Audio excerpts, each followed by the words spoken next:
Hello, it's me again, Lindsay Weaver. It's been a while since my last recording. I've been here almost 7 hours now. This is hell. My entire body fucking hurts. I've tried to switch up my position, but I can't really do much. It's so dark in here too.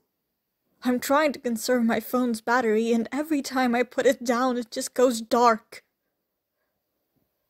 I'm just alone, in the darkness, and I can still hear it. Just outside. Breathing. Sorry. This is pretty much irrelevant, right? You're here for the story. So, listener, here it is! The continuation of the story. The Organist's Son. Episode 2. Introduction to Impossibility. I'd never expected to see Flynn Southard again.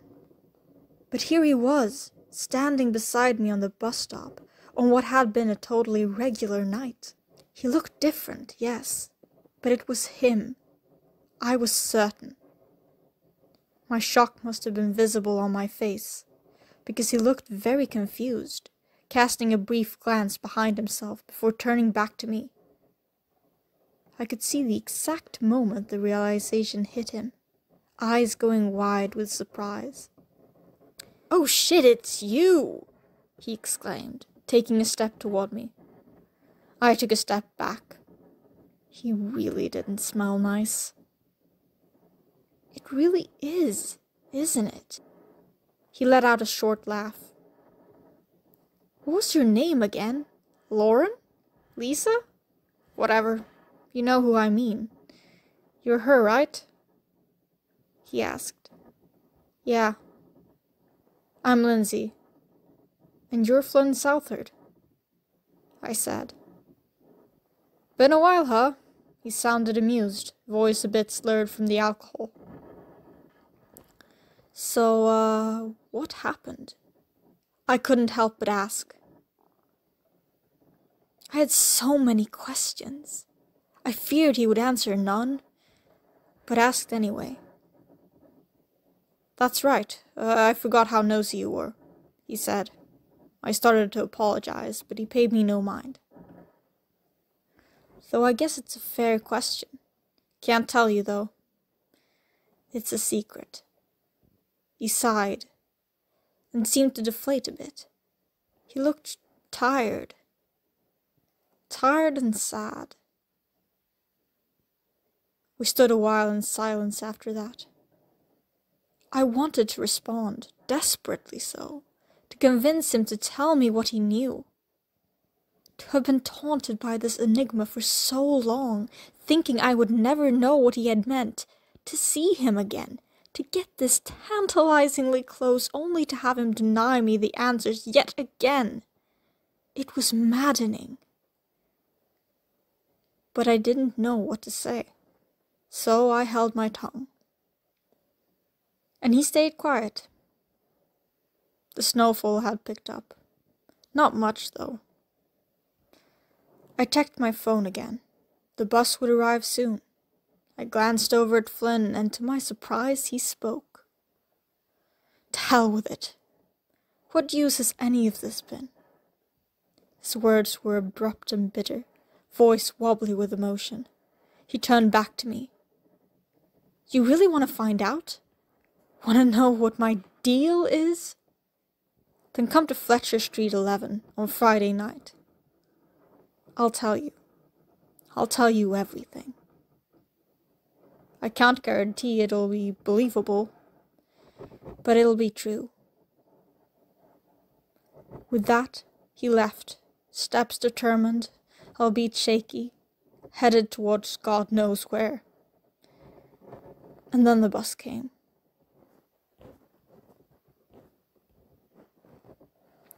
No way, Georgia said.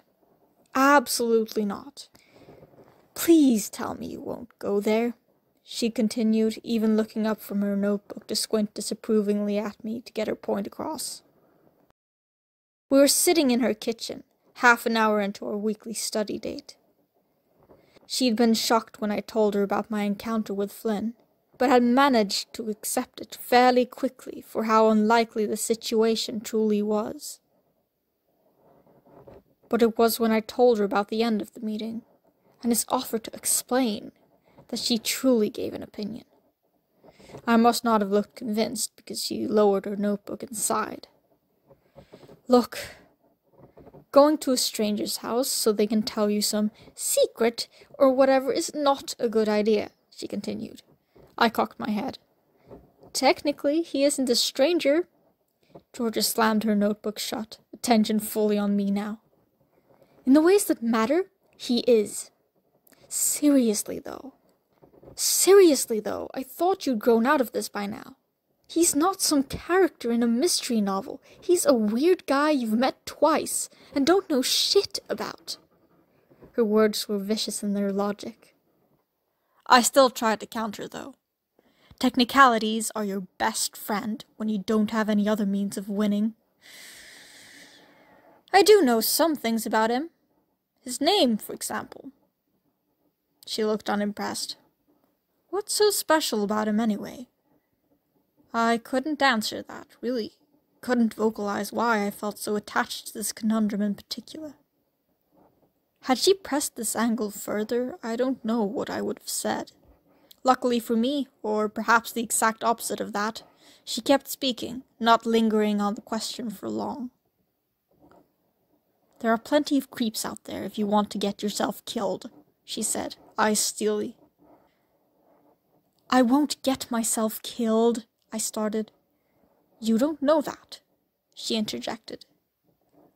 And you don't know he will kill me, I retorted. That's just the worst-case scenario. He might very well be perfectly nice. He might have something interesting to tell me. I can't miss out on every opportunity there is, just because it has risks. Everything has risks. Listen, it feels like there's a story here. I will not mistrust him and miss out on it, simply because there's a chance he's a bad person. She was silent after that. I don't think I convinced her, but she probably realized I was going to do it no matter what she said. I could see in her eyes that she didn't like it, but she didn't try to persuade me again. Some of George's words must have stayed with me, because an uneasy feeling festered in my stomach, a vague, undefined fear of what was to come. Nevertheless, when Friday night came, there I stood, in front of Fletcher Street 11. The area was unfamiliar to me, a long bus ride from the center of the city and even further from where I live. It looked to be a nice suburban neighborhood, filled with sprawling villas and well-manicured parks. If I were to imagine the average denizen of Fletcher Street, it would be an upper-middle-class family, a couple of kids, a dog, nice stable jobs. Not anywhere close to Flynn Southard. But just as he differed from that average, so did the house he lived in. It appeared to have the same floor plan, but where his neighbors had orderly lawns and neat hedges, Fletcher Street 11 was in a horrible state of disrepair. Paint was peeling off the walls, the windows spotted with years' worth of dirt and grime, the garden overgrown and wild, a small patch of truly untamed nature in the orderly suburbia surrounding it. The only sign that anyone lived there at all was the well-worn path through the otherwise grime-covered porch, which led toward the front door. I walked up to the door, but once there I hesitated, finger lingering on the doorbell. The stupidity of the entire thing dawned on me. What was I really doing here, on the doorstep of a house belonging to a man who was practically a stranger? What story was I hoping he'd tell? Sure, I couldn't get the mystery of it all out of my head. Hadn't been able to for years. But maybe some things were meant to stay in the past. Some mysteries more satisfying left alone.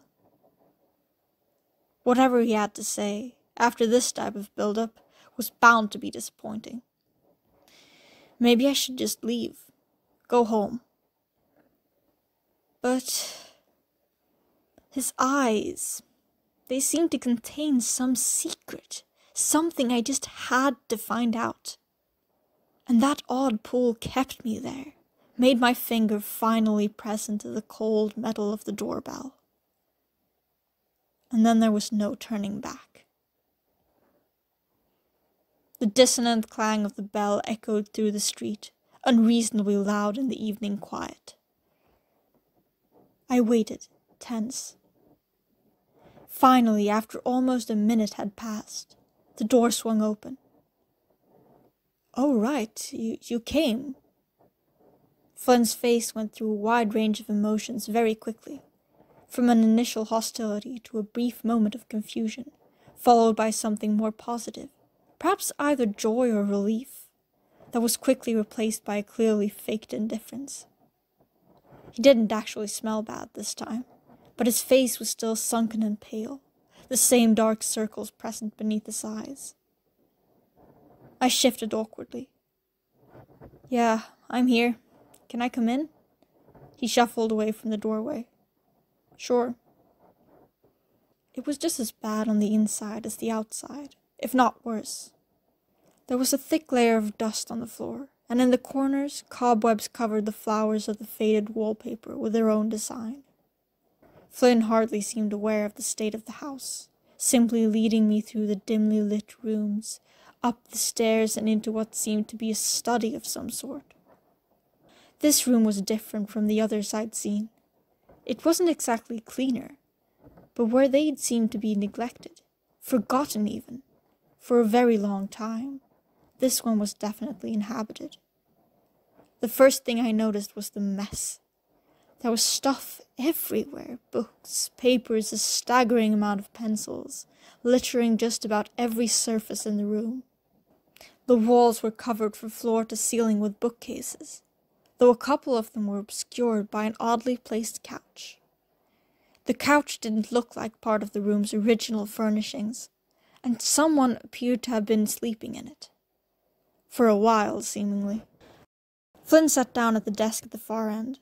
I waited for him to speak, but he seemed determined not to, even refusing to look at me.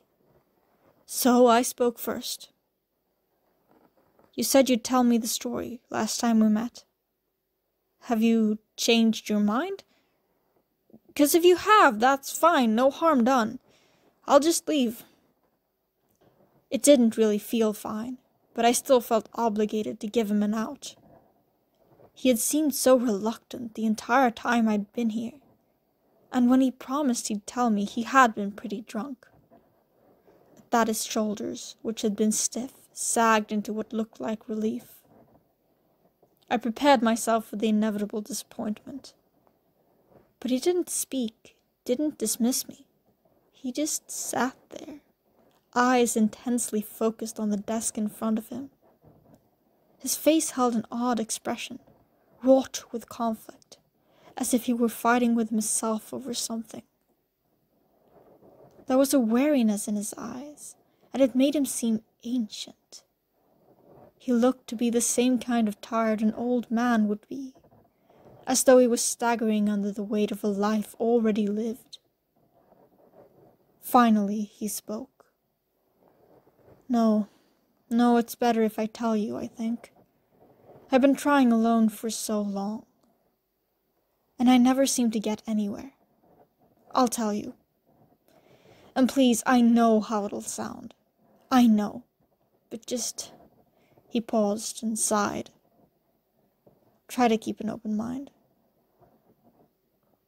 I didn't dare speak. It felt as though any move I made could shatter the moment, make him change his mind.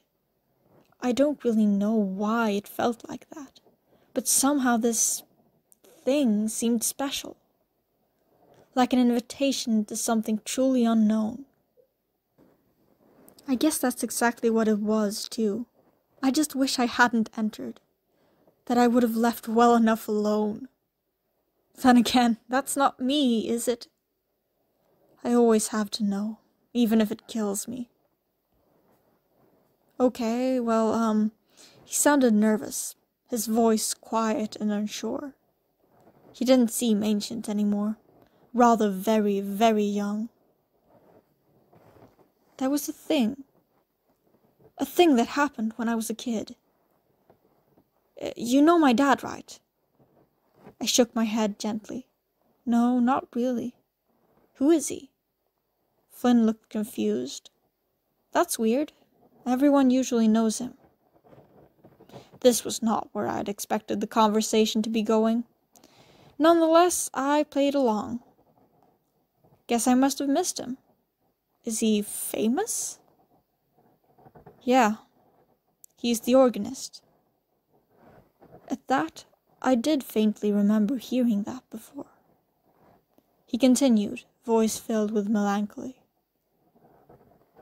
My father, he really was someone special. Always the center of every room he entered.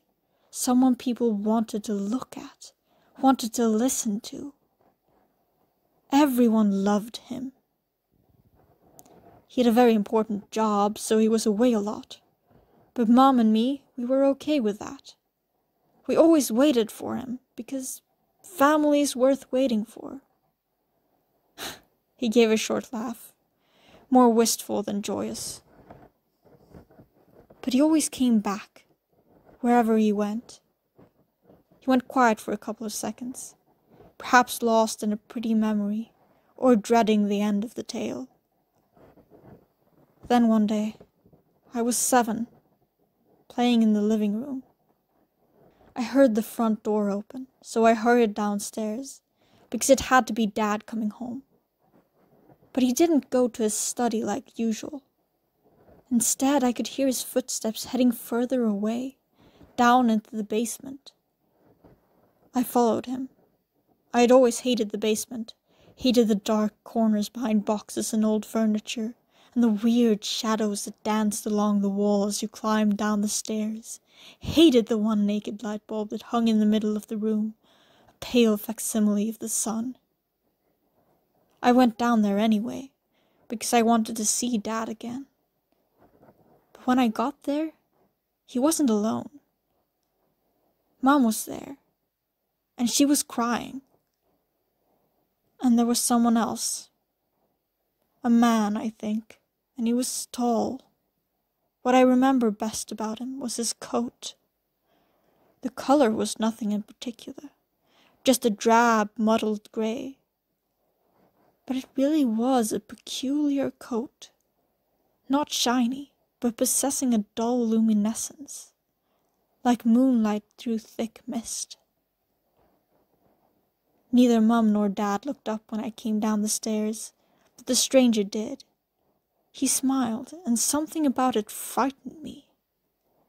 There was no malice in it, but it was sorrowful in a way I didn't understand. I hastened my steps, eager for my parents to notice my arrival and protect me from the weird man's smile.